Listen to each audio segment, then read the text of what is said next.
दीपक Kulshreshtha, principal Ayurveda college Rewa, constipation के नाम से जानते हैं। इसमें कब्ज के नाम से भी इसको हम जानते हैं। तो एक्चुअल में कॉन्स्टिपेशन या कब्ज या विबंध होता क्या है? तो इसमें constipation is a problem with passing stools. Constipation generally means passing fewer than 3 stools a week. यानी कॉन्स्टिपेशन सामान्य रूप से किसको बोलते हैं?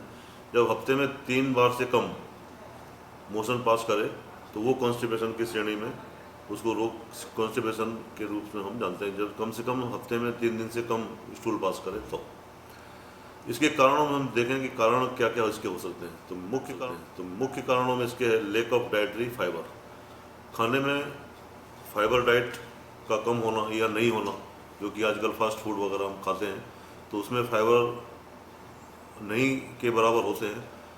तो मैदा जैसे में अधिकतम आइटम फास्ट फूड के जो मैदे से बनते हैं तो उसमें फाइबर नाम की कोई चीज़ नहीं होती।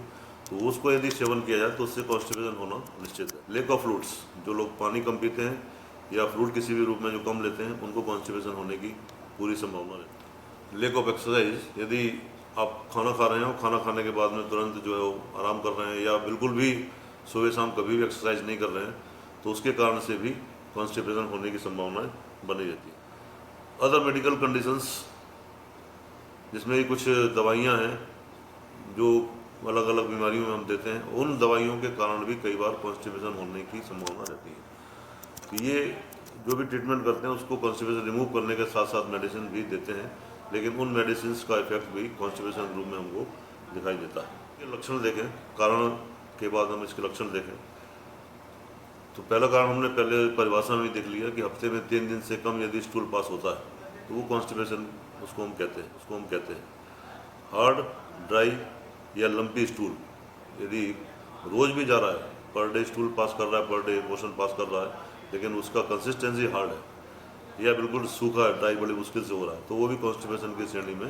स्ट्रेनिंग और पेन व्हेन पासिंग स्टूल, जब मोशन पास करता है उस समय उसको दर्द होता है या कांपता है, जिसको हम सामान्य भाषा में कहते हैं कि कांपता है या प्रेशर लगाता है उस स्टूल को पास करने में, तो वो भी कॉन्स्टिपेशन या विबंध की श्रेणी में। Feeling that the rectum is blocked, motion तो पास हो रहा है लेकिन फिर भी उसको लगता है कि रेक्टम उसका जहाँ से मोशन पास हो रहा है वो ब्लॉक है, उसको ऐसी फीलिंग होती है, तो वो भी कॉन्स्टिपेशन की श्रेणी में हम उसको मानते हैं।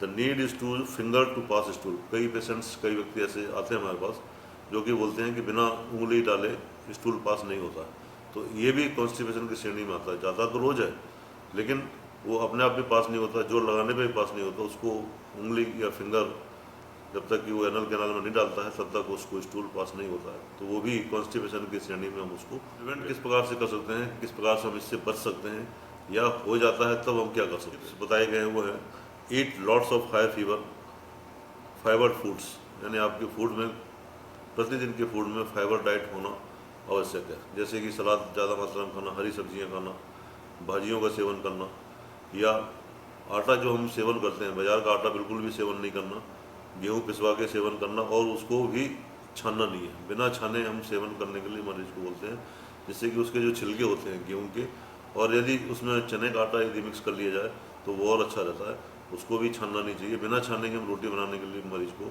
एडवाइस करते हैं, तो उससे क्या हुआ, तो उससे वो कॉन्स्टिपेशन से बचा रहता है, या जिनको कॉन्स्टिपेशन है उनका कॉन्स्टिपेशन इस प्रकार के करने से वो दूर हो जाता है। नियमित रूप से हरी सब्जियों का सेवन करना, फ्रूट जूस की जगह फ्रूट्स का सेवन करना, पूरा सॉलिड फ्रूट्स जो हैं, जैसे संतरा खाना है तो पूरा छिलके उसके जो फूच होती हैं उसके सहित संतरा का जूस पीना, उसका सेवन करना। अनार खाना है तो अनार के बीज सहित सेवन करना।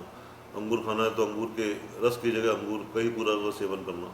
तो ये पूरा का पूरा फ्रूट, सॉलिड फ्रूट जो है वो उसको हम सेवन करने के लिए मरीज को बोलते हैं, उसमें फाइबर भी चला जाता है। होल ग्रेन्स फूड, मतलब पूरी का पूरा सेवन मरीज को करने के लिए बोलते हैं।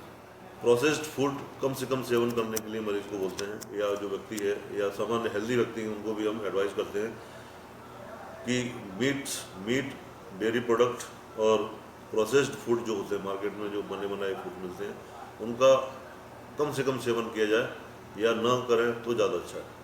तो हम लोगों को यही सलाह देते हैं कि फास्ट फूड का सेवन न करें, यदि करना ही पड़े तो साथ में अधिक मात्रा में सलाद का सेवन करें, पानी ज़्यादा पिएँ, फ्रूट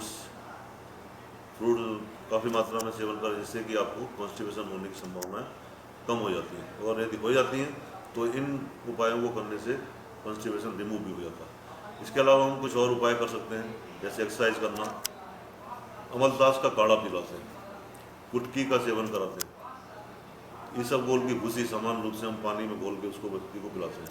ये कुछ सामान्य उपाय हैं जिससे कि कॉन्स्टिपेशन को हम रिमूव कर सकते हैं। लिवर प्रिपरेशंस, लिवर को स्टिमुलेट करने के प्रिपरेशंस होते हैं, वो हम कॉन्स्टिपेशन रिमूव करने के लिए, क्योंकि जो ड्राई स्टूल हो चुका है वो ड्राई स्टूल को निकालने के लिए वहाँ पर फ्लूइड होना जरूरी है।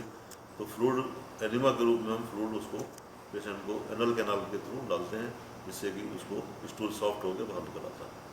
तो ये रही कॉन्स्टिपेशन की जानकारी। यदि कॉन्स्टिपेशन नहीं होगा तो हम कई बीमारियों से बचे रह सकते हैं, ये देखा गया। थैंक यू वेरी मच, धन्यवाद।